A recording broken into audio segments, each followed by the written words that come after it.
రేవంత్ రెడ్డి గారి పరిపాలన ఎలా ఉందంటారు? ఏముంది చేతనలే కానీ అనుకున్న వాగ్దానాలు ఇల్లు అంటున్నారు, ఇలా 5 లక్షలు ఇల్లు అంట, తర్వాత ఇంద్రం ఇల్లు అని, రేషన్ కార్డులు అని. వాళ్ళకే ఇచ్చారు. అదేంది ఇల్లు ఉన్న వాళ్ళకే వచ్చినాయి, మళ్ళీ భూములు ఉన్నాయి, గుత్తపల్ల డబ్బులు ఉన్న వాళ్ళకి ఇచ్చారు. రైతు భరోసా డబ్బులు కూడా వదిలినట్టుగా పళ్ళ 26 జనవరి 26 వేస్తున్నాం. ఒక ఊరినే అంటగా మండలానికి. మండలం అంటే మా చింతకాని మండలం రేపల్లవాడు వచ్చింది. ఆ ఊరు ముదిగొండ ఇక్కడ ఏదో తండ్రి మరి ఆ ఊర్లో వాళ్ళకి వచ్చినాయి రేషన్ కార్డులు అని అవన్నీ వచ్చినాయి అంట. వాళ్ళు రేషన్ కార్డులు వచ్చినాయి. పంచాయతీ ఎలక్షన్ పెడతా అంటాడు. పంచాయతీ ఎలక్షన్ పెట్టినా అయిపోయింది ఊపు. కాంగ్రెస్ అయిపోయింది. ఎందుకని అంటారు? ఇప్పుడు నువ్వు ఉండవు అనుకున్న వాయిదాలు తప్పిపోతున్నాయి. ఇప్పుడు నా దగ్గర పేదోడు ఇప్పుడు వల్లాభి స్లాబ్కి వచ్చినావు, ఏ లేనుడికి ఇవ్వకుండా నీ ఇంట్లో డబ్బులు మూలిగోడికి ఉద్యోగస్తులు, కొడుకు ఉద్యోగస్తులు, నువ్వు ఉద్యోగం నీకు వస్తే మా కొడుకు ఎట్లా ఉంటుంది? అందరికి ఉన్న వాళ్ళకి ఎత్తాను కానీ లేని వాళ్ళకి ఇట్లా. మరి వచ్చే మార్చి కల్లా అందరికి ఎత్తడానికి నమ్మకం ఉందా మీకు? ఇప్పుడు అన్నలా అదే ఈ మార్చి కల్లా వేస్తానంటావు. అసలు ఎప్పుడే అలా ఆయన కలిసి నువ్వు అన్నది సంవత్సరం, ఇప్పుడు 5-6 నెలల నుంచి సంవత్సరం అయింది అన్నాడు. జనవరి 26 తారీఖు కొత్త సంవత్సరం వేస్తానంటావు. మళ్ళీ పొద్దున ఏమంటుండో న్యూస్ లో మార్చి 31లో మార్చి అంటే ఇప్పుడు 3 నెలలు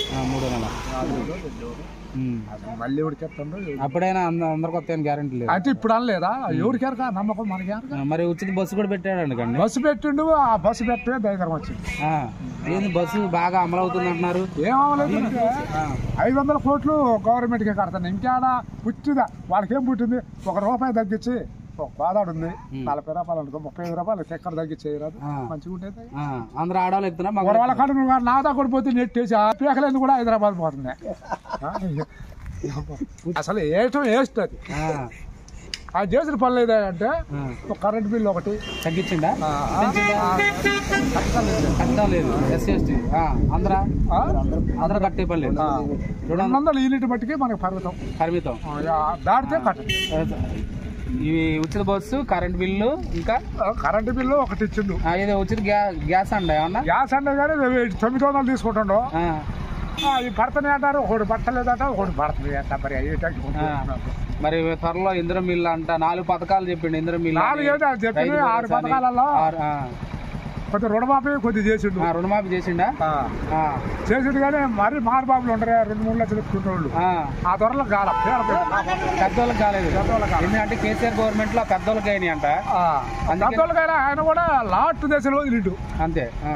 ఆయన 10 సంవత్సరాలు చేసిన లాట్ దశలో వదిలిండు.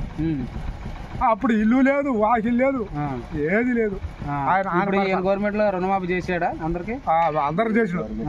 ఏమన్నా ఒక ఊరికి 50-30 ఉన్నాయి. 2 లక్షలు 2 లక్షలని మాఫీ అని. మాకు ఎక్కడ 1,70,000 2 లక్షల లోపు వాళ్ళే. మరి ఎక్కి సంవత్సరండి, ఇంకా 3.5 సంవత్సరాలు ఉంది. ఇంకా అమలు చేస్తాడో నమ్మకం లేదు మీకు? నమ్మకం ఉంది. ఈ మాటలు చూస్తే నమ్మకం. మరి పంచాయతీ ఎలక్షన్ ఎలా ఉండబోతుంది? మరి ఎలా ఉండాలంటే ఇప్పుడు ఉండవమ్మా, నేనే ఉండా. కాంగ్రెస్ పేదతో గెలిపించాక ఆయన అనుకున్నాయని పేదోడికి పెడుతున్నాడు. ఏదో 12 ఏళ్ళు ఏమి అనాథుడికి వేస్తున్నాడు. అనాథుడి కాదు, గుడ్డోడికి వేస్తున్నాడు. అది కూడా మా దగ్గర ఊళ్ళు పట్టుకుని స్లాపులు పెడతాం.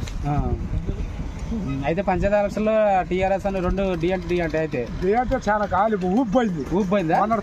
రేవంత్ రెడ్డి గారు ఊపిపోయిందంటారా?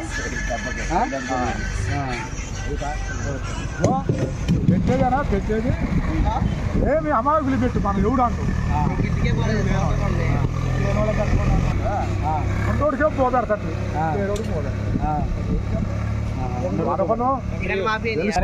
అయితే పరిపాలన ఎలా ఉందంటారు రేవంత్ రెడ్డి గారి? కాంగ్రెస్ రేవంత్ రెడ్డి గారి వాగ్దానాలు అన్ని ఆయన సగం ఇచ్చుకుంటూ వచ్చినా బాగుంటుంది. మాట అంటుండో నిలబడ్డారు. ఏమంటే నాకు పోతుంది అంత బరువు ఉంది. అదేంది రాజధాని ఉంది, అందులో డెవలప్మెంట్ ఏరియా ఇంకా లేవు అంటారా? మరి మనకేనా మన పోయి అదే వార్తల్లో చూడటం. అయితే పంచాయతీ ఎలక్షన్ దెబ్బ పడిద్ది అంటారా? పెట్టింది.